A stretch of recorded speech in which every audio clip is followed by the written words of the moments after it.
Салам, менин атым Найзыбек. Бүгүн силерге Кыргызстанда кылмыш жоопкерчилигинен кутулуунун негизги 3 жолун айтып берем.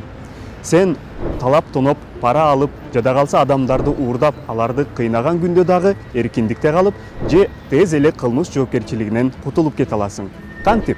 Жөнөкөй эле. Ал үчүн болгону депутат же атка минер болуу жетиштүү.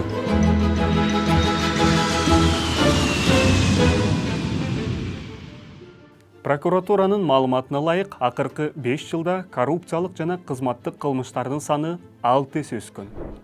Көбүн эсе атка минерлер коррупция үчүн жоопко тартылат. 2020 жылы өлкөдө күнүнө орто эсеп менен 5тен коррупциялык кылмыш жасалган.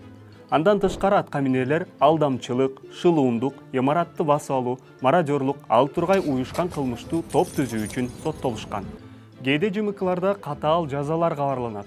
Коррупция үчүн 14 жыл, адам уурдоо үчүн 11 жыл. Акыйкаттык орноп атыптырбы? Жок, андай эмес.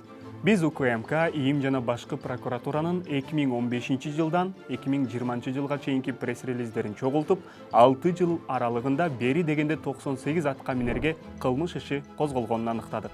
2021 жылы алардын жарымы эркиндикке чыккан. Ооба, айрымдарын сот актап койгон. Кээ бирлери жаза мөөнөтүн өтөп чыгышкан. А бирок алар кантип кутула алышты? Анын туура 3 амалы бар. Аскарбек Шадиев, мурдагы депутат жана вице-премьер-министр. Тазабек басылмасынын маалыматы боюнча Кыргызстандагы эң бай 100 адамдын бири. Анын карьерасы 2017 жылы күтүүсүз жерден Чыңгыз Айтматов атындагы сыйлыкка бөлүнгөн $30.000 ыйгарып алууга айыпталгандан кийин аяктаган. Сыйлык адабиятка жана маданиятка кошкон салым үчүн берилет. Мен аны билген эмес экен. Өкүнүчтүү, чындыгын айтсамчы. Ошол жылы сыйлык эч кимге берилбей калган. Шадиевке кылмыш иши козголоюн деп калганда ал Баткен облусуна барып, андан ары сууну кечип өтүп Тажикстанга кеткен. Ал жерден Америкага учуп, жаңы бизнес ачкан. Биздин изилдөөдө аталган ар бир 6-чы чиновник кылмыш иши козголгондон кийин Кыргызстандан чыгып кеткен. Алардын жарымы издөөдө жүрөт. Кустуризация. Бул кызыктай сөздүн балкандык режиссер Эмир Кустурицанын чыгармачылыгы менен эч кандай байланышы жок. Кыргыз тилинде өтө жагымсыз сөз болушу мүмкүн. Негизи бул экономикалык мунапыстын бир түрү. Кустуруу коррупцияга шектелген жана айыпталган чиновниктерди мамлекеттин пайдасына өз ыктыяры менен акча төктүрүү. Баатырдык эмей эмине.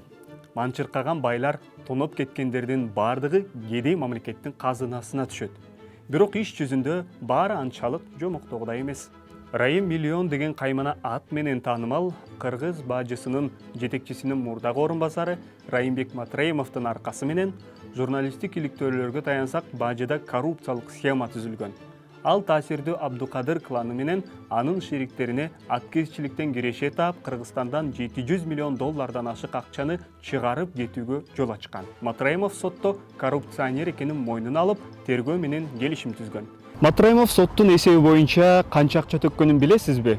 260 миң сом. Бирок сотко чейин эле ал УКМКнын эсебине 2 миллиард сом которуп, 7 баатырин, 1 соода борборун мамлекетке тартуулаган. Анын кусундусу дал ушундай болгон. $24 миллион. Бул мамлекеттен уурдалган каражаттан 30 эсе аз. Баса, УКМКнын төрагасы Камчыбек Ташиев баатирлерди кызматкерлерине бөлүштүрүп берүүнү убада кылган. Кызык, азыр баатирлерге эмне болду?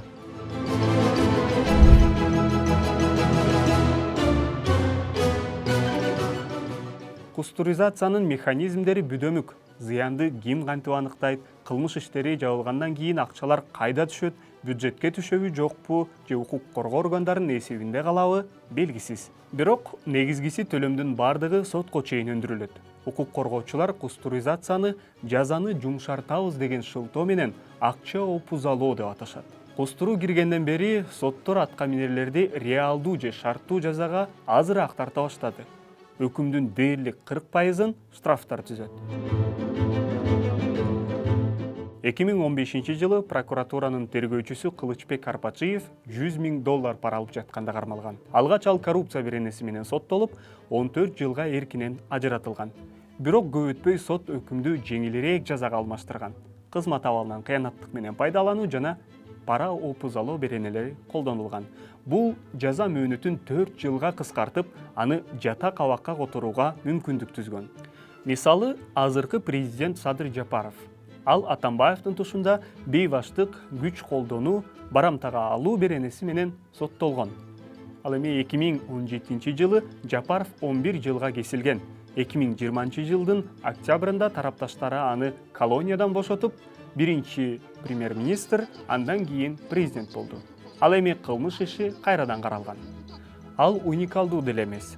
Кылмыш иши козголуп, ТИЗОдо же колонияда отуруп, кайра чоң саясатка кайтып келген жалгыз эле ал эмес. Анын командасы менен Минкабда кылмыш иштери кайра каралган чиновниктер да бар. Мисалы, парламент спикери Талант Мамытов жана УКМКнын башчысы Камчыбек Ташиев. Мунапыз берилген же иши каралып чыккан оппозициялык саясатчылар да бар.